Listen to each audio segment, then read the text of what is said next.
alaikum wa rahmatullahi wa barakatuhu e bandiraɓe sehilaɓe jangiyankoɓe on calminama on jurama on jingal ɗo alluwal gotal mbaɗaton feere mbawon ngal ɗigginol ngal on certi e limto jangetengo ay alif ko ni wayata ba woni ba jorɗo ay ɗo ko ta no wiyata jorɗo ay ɗo ko sa ene wiye suuni endu ay ɗo ko ja ene wiye ja tungu piccuɗo ay ɗo ko ha ene wiye ha tungu piccuɗo ay ɗo ene wiye ha ene wiye ha tungu piccuɗo ay ɗo ene wiye da ko del ay toɓɓere nde nan ɗo fawi hen wayli wiya za del zadel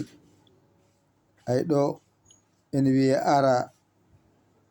ara ay ɗo toɓɓere fawi hen innira zayyin zayyin ay ɗo ko sinara sinara ay o moni toɓɓe tati pawi e dow makko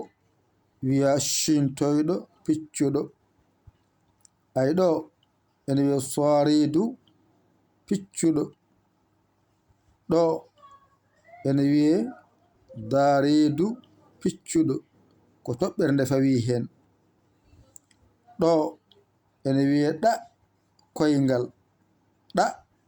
koyngal ay moni ko toɓɓere nde fawi hen wayli wiya ra koyngal ra koyngal ay ɗo ayna baaliɗo piccuɗo o moni ayna baali piccu wonɗo ko toɓɓere nde fawi hen wonti rayna baaliɗo piccuɗo ay ɗo ko fa jorɗo ay ko ɗo haaɗi oɗo wiya qafara hofino moƴƴi qafara ɗo wiyete ko kef kef ɗo ko lamara lamara ɗo ko mimarak mimarak ɗo ko nunarak nunarak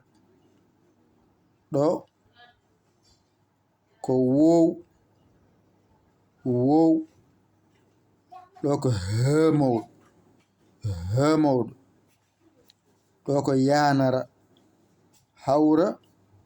nogas e jeetati oɗo noon ala hen ko hatan ganda ko laam o e allif o ndendinaɗo innira laam allif ko laam tan e allif ndendina innira laam allif ko ɗo waɗi kaaɗi hawra nogas e jeetati harfere jangetede e nder qur'ana arab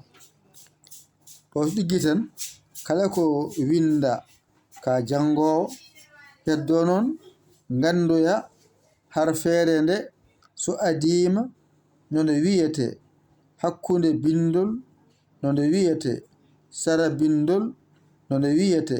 so nde seri ndima no wiyete kono wa amma fof de yaltani ɗo deftere nde e hewde ko ɗo ittata ene winda qur'ana o dow ha les ɗo itti ene winda itta ene winda ha timmi kala bindowo deftere ko ɗo arata ƴetta ɗo ene winda ha deftere heɓe anne janguɗo mbawa ɗo so ɗiggi tan